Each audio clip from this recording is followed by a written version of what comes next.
G'day guys, and today we got to talk about the Bourke Street terror attack that has occurred just last Friday afternoon, Australian time, down in the city of Melbourne. So what has occurred is someone has crashed their ute or their car with open gas cylinders and attempted to cause an explosion on the busy Melbourne street.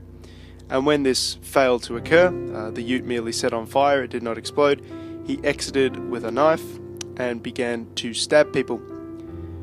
At this point in time, only one person was killed, a local and beloved cafe owner operating there for 40 years.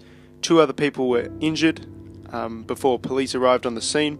They attempted to arrest him, striking him with batons, and when that did not work, they did not hesitate to shoot him dead. The Australian police have released a statement saying that the attacker, Hassan Khalif Shaya Ali, guess the nationality, was radicalized and inspired by the Islamic State. Although he did act on his own, he had no contact with the Islamic State, although he would have surely taken inspiration from the previous two car attacks that have occurred in Melbourne, this being the third within 2 years. My big issue with this whole event that isn't really being discussed about at this time is that according to the ABC, Shaya Ali moved from Somalia to Australia sometime in the 1990s. So he's been living in Australia for anywhere between 28 to 19 years. That's a bloody long time. That's a bloody long time to not acclimatise to the Australian culture. This does not bode well for Australian safety if people that have been living in Australia for so long can still be susceptible to radicalisation by more militant, more aggressive forms of the Islamic faith. He was indeed also known to police. His passport was cancelled in 2015 when the Australian Security Intelligence Organisation, so ASIO, like Australia's version of the CIA, believed he may have been planning to travel to Syria to go fight for IS. He was also known to hold radical views, despite again living in Australia for somewhere between 3 and 2 decades.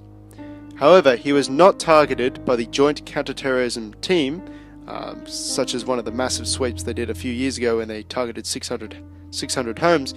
He was never targeted by that investigation because an assessment was made that he did not pose a threat to national security.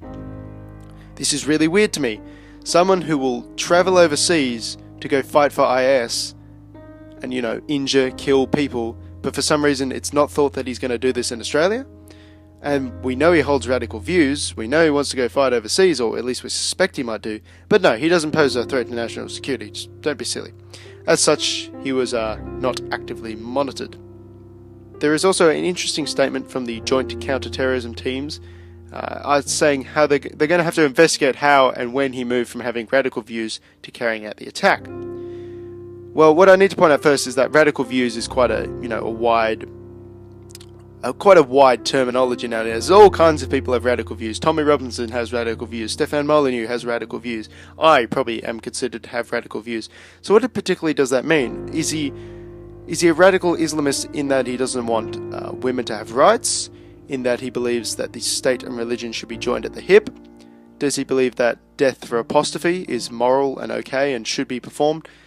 Does he believe that under Sharia law and during times of war, you are permitted to take female prisoners to use as sex slaves? So yeah, what exactly does radical views mean? And it's pretty simple how he went from having those radical views to carrying out the attack. All he had to do was buy some barbecue gas cylinders.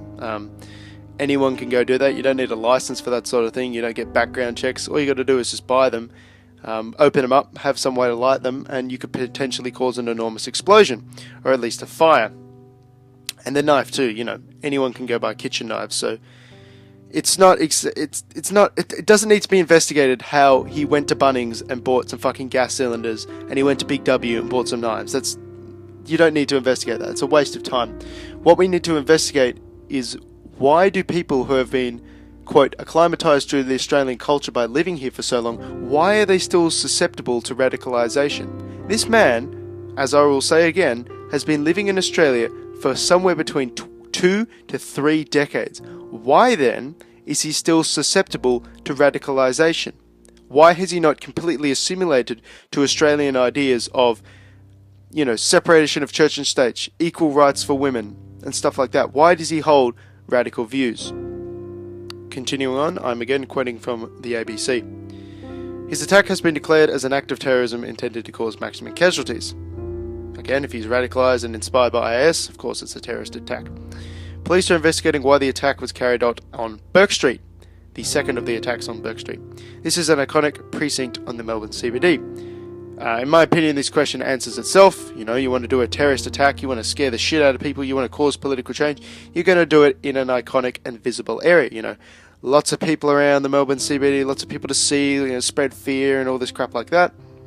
And you know, you're striking at something distinctly Australian. Jokes of Melbourne's multiculturalism aside, Melbourne is still an Australian city.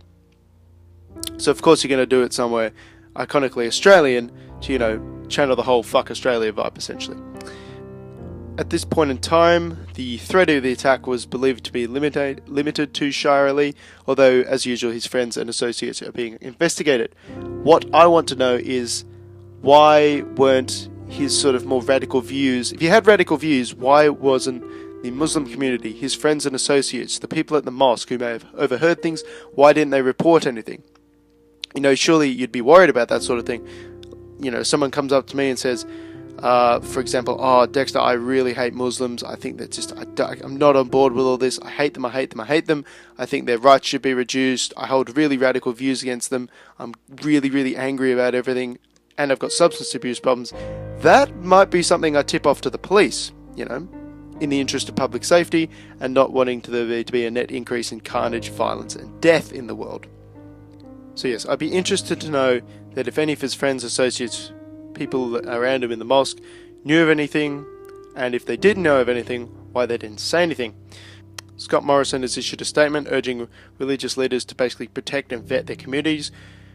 Quote, "The religious communities must be proactive, they must be alert, and they must call this out within their communities." He also mentioned that the government and wider community needed to work respectively with them. I would go a little bit further and just say don't collectivise. Of course, everyone's an individual. This individual is not necessarily representative of the entire Islamic world, but we do need to answer a pretty important question in that why is someone who's been here for so long still subject to radicalisation? Thanks all for sticking around, and have a good one.